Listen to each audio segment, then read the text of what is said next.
Well, we'll move over now to Europe, where markets were higher in early trade, but the modest rebound was not enough to offset the previous session's losses as elevated fears of a full-blown Sino-US trade war linger. But we won't be talking about trade war today. We have other burning market issues, and my colleague there in Frankfurt, Ulrich Bartz, has a lot to tell us. Good afternoon, Ulrich. Thank you very much for joining us. Hi, good afternoon. Well, I guess we have to start this conversation over a cup of coffee. I have mine here, and that's talking about the reactions coming through from the European markets in the Starbucks latest news of planned closure of 150 US stores and increases in sales growth. Yeah, I don't have my cup of coffee with me. I only have one a day, and that's pretty early in the morning. So I'm sitting here high and dry, if you will. And probably some customers in Europe at some point might also be sitting high and dry.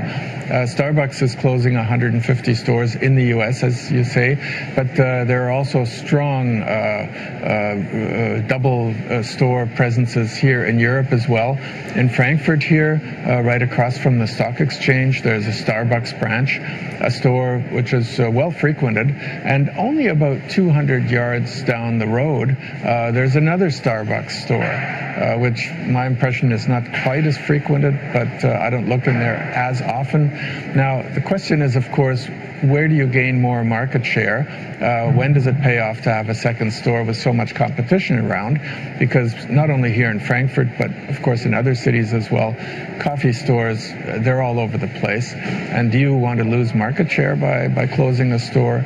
Or does it save enough cost on staff and real estate to make it pay off? Investors aren't quite certain what the answer is. The Starbucks share, at least in Frankfurt trading here ahead of the Wall Street opening, is going down by about 1.5% to 2%. I guess coffee lovers like me in the U.S. would definitely not like this.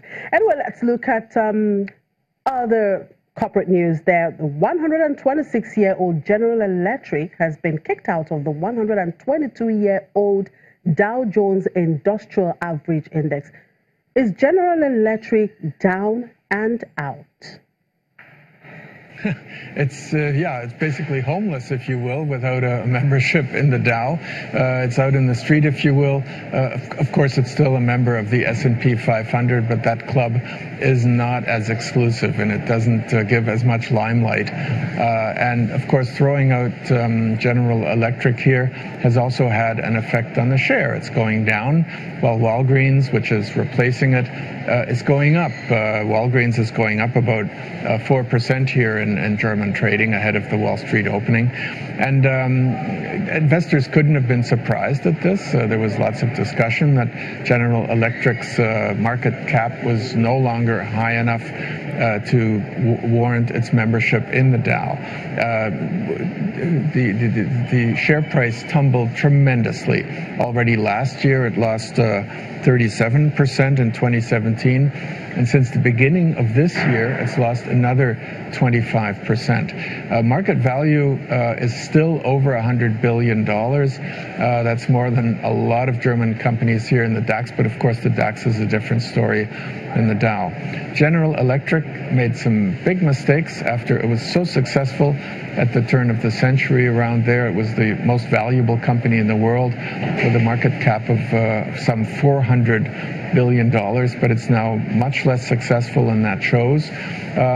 Especially the going into the financial industry, that cost it dearly when the financial crisis hit. The current CEO now, he's not been in office that long, is trying a total different approach to putting the company, reinventing the company, putting it on its new feet, splitting up divisions. We'll see if that brings it back up. You can enter the Dow, you can leave it, and perhaps even re-enter it. Who knows?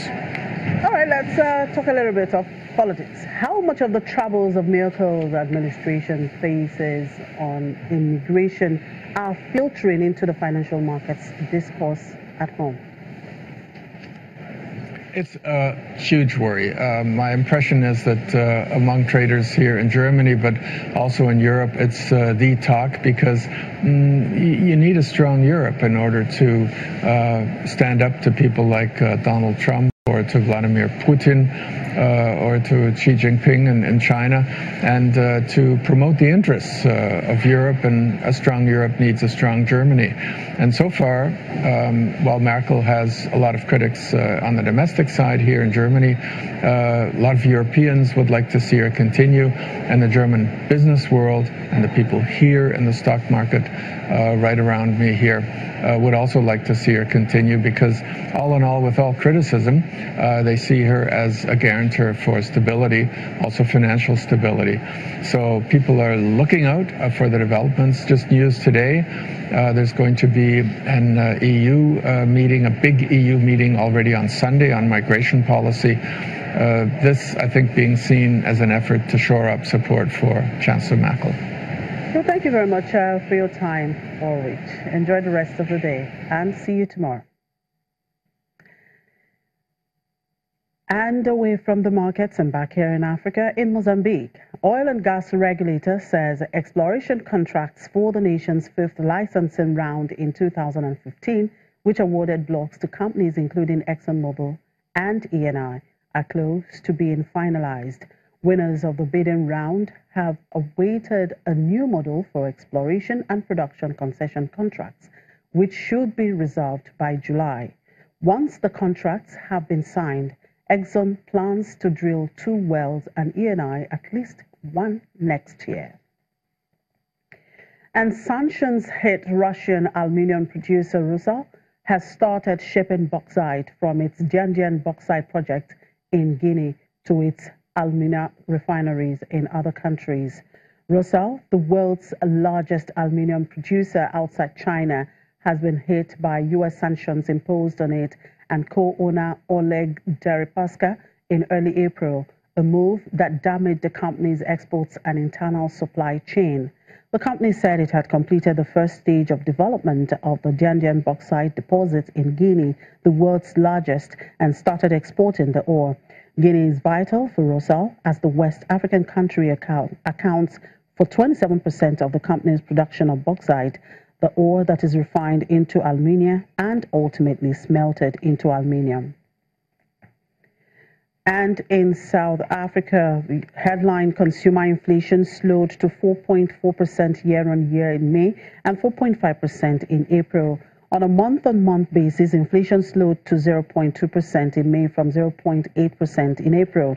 Data from Statistics South Africa shows core inflation, which excludes the prices of food, non-alcoholic beverages, petrol and energy, fell to 4.4% year-on-year from 4.5%, while on a month-on-month basis, it slowed to 0.0% from 0.6% previously.